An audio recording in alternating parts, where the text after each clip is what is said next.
എറണാകുളത്ത് പോലീസ് ചമഞ്ഞ് പണം തട്ടിയ സംഭവത്തിൽ 2 എക്സൈസ് ഉദ്യോഗസ്ഥരടക്കം 4 പേർ പിടിയിൽ. എക്സൈസ് ഉദ്യോഗസ്ഥരായ സലിം യൂസഫ്, സിദ്ധാർത്ഥ എന്നിവരെയും കൂട്ടാളികളായ 2 പേരെയുമാണ് തടിയിട്ടപ്പറമ്പ് പോലീസ് പിടികൂടിയത്. അതിഥി തൊഴിലാളികളെ ഭയപ്പെടുത്തി 56,000 രൂപയും 4 മൊബൈൽ ഫോണുകളുമാണ് ഈ സംഘം തട്ടിയെടുത്തത്. പെരുമ്പാവൂർ എക്സൈസ് ഓഫീസിലെ ഉദ്യോഗസ്ഥൻ സലീം യൂസഫ്, ആലുവയിലെ എക്സൈസ് ഉദ്യോഗസ്ഥൻ സിദ്ധാർത്ഥ, കൊലപാതകം ഉൾപ്പെടെ നിരവധി കേസുകളിൽ പ്രതിയായ എടത്തല ചുണ്ടിയിൽ താമസിക്കുന്ന മണികണ്ഠൻ ബിലാൽ, ഇവരുടെ കൂട്ടാളി വിപിൻ എന്നിവരെയാണ് തടിയിട്ടപ്പറമ്പ് പോലീസ് പിടികൂടിയത്.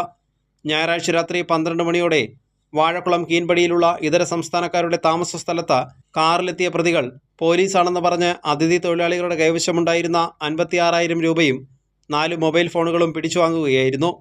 സംശയം തോന്നിയ ഇതര സംസ്ഥാനക്കാർ CCTV ദൃശ്യങ്ങൾ സഹിതം തടിയിട്ടപ്പറമ്പ് പോലീസിൽ പരാതി നൽകി. 3 പേരെ അറസ്റ്റ് ചെയ്ത പോലീസ് പ്രതികൾ ഉപയോഗിച്ചിരുന്ന കാറും കസ്റ്റഡിയിലെടുത്തു. 4-വനായ വിപിനെ ചൊവ്വാഴ്ച വൈകുന്നേരത്തോടെ പിടികൂടി. പെരുമ്പാവൂർ ASP ശക്തി സിംഗ് ആര്യ, തടിയിട്ടപ്പറമ്പ് CI PJ കുര്യാക്കോസ് എന്നിവരുടെ നേതൃത്വത്തിൽ പ്രതികളെ വിശദമായി ചോദ്യം ചെയ്തു. മണികണ്ഠൻ ബിലാൽ കൊലപാതകം ഉൾപ്പെടെ നിരവധി ക്രിമിനൽ കേസുകളിൽ പ്രതിയാണ്. മറ്റുള്ളവരുടെ ക്രിമിനൽ പശ്ചാത്തലത്തെക്കുറിച്ചും പോലീസ് അന്വേഷിക്കുന്നുണ്ട്. എക്സൈസ് ഉദ്യോഗസ്ഥർക്കെതിരെ ഉടൻ തന്നെ വകുപ്പ് തല നടപടിയും ഉണ്ടാകും. കൈരളി ന്യൂസ്, കൊച്ചി.